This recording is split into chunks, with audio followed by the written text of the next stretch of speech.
In 1992, Pepsi ran a contest in the Philippines that ended up killing 5 people. The contest was called Number Fever, and the idea was simple. Every evening, the news would reveal a winning number. Tomorrow's winning number is 373. And if you had a Pepsi bottle cap with that number, you won 1,000,000 pesos.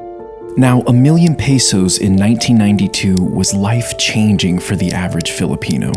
So this contest became very popular. Will you be the next millionaire? Families would stockpile Pepsi bottle caps in their homes. Many people would root through dumpsters trying to find winning caps. According to Pepsi, half of the country's population was actively participating in the contest. And it was because of this popularity that Pepsi decided to extend Number Fever for an additional 5 weeks. And this is where things went terribly wrong. You see, throughout the contest, Pepsi was in complete control of how many winners there were. They relied on a computer program to seed 2 winning caps into bottling plants. 2 winning caps meant that there could only be 2 winners, and Pepsi would stay within their budget.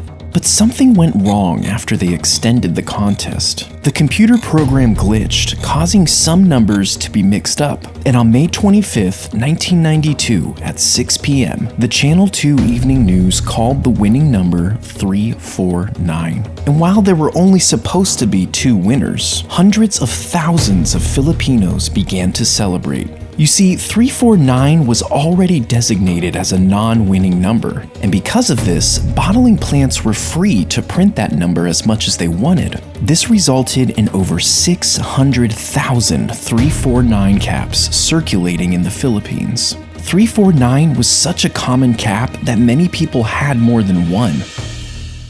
That night, the streets went wild with celebration. They were all rich and could finally stop worrying about money. Hundreds of people rushed to the Pepsi factory with their winning caps. It soon had to be shut down and guarded by police. The company quickly realized that they had messed up big time. Pepsi executives had a meeting in the middle of the night to try and come up with a solution. It would have cost them tens of billions of dollars to honor each winning cap. So instead, they put the blame on the computer and offered 500 pesos for each winning cap. Now, 500 pesos was only around $18. This was 0.05% of the original prize. And while some took them up on this offer, most refused and became even more angry. They didn't care about some computer error. Pepsi was a multi-billion-dollar corporation. In their eyes, they had to honor the full prize amount. But Pepsi didn't budge, and violent protests and riots broke out, ultimately leaving 5 people dead and dozens injured. 349 winners stormed the Pepsi factories, throwing Molotov cocktails into the windows and bombing Pepsi trucks that drove by. Over the next year, the angry mob took a more organized approach to fight Pepsi.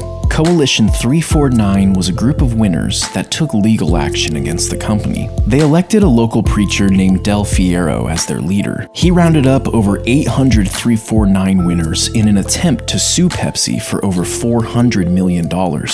Now, the chaos continued well into 1993, at which point a new twist in the story started circulating. Old newspaper headlines suggested that Pepsi was somehow responsible for bombing their own trucks.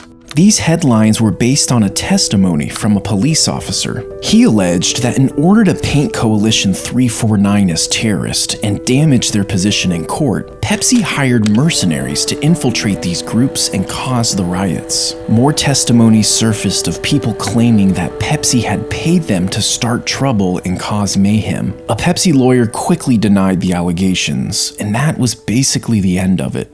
In 1993, the court finally put an arrest warrant out for 9 Pepsi executives. This was a huge win for Coalition 349, but unfortunately, it was one of their only. In the following months, almost all of the civil suits and criminal complaints were tossed out of court. And in 2006, the court officially closed the book on all of the remaining court cases. They found that Pepsi had not been negligent in the Number Fever disaster. When it was all said and done, Pepsi only had to pay one small fine of 150,000 pesos.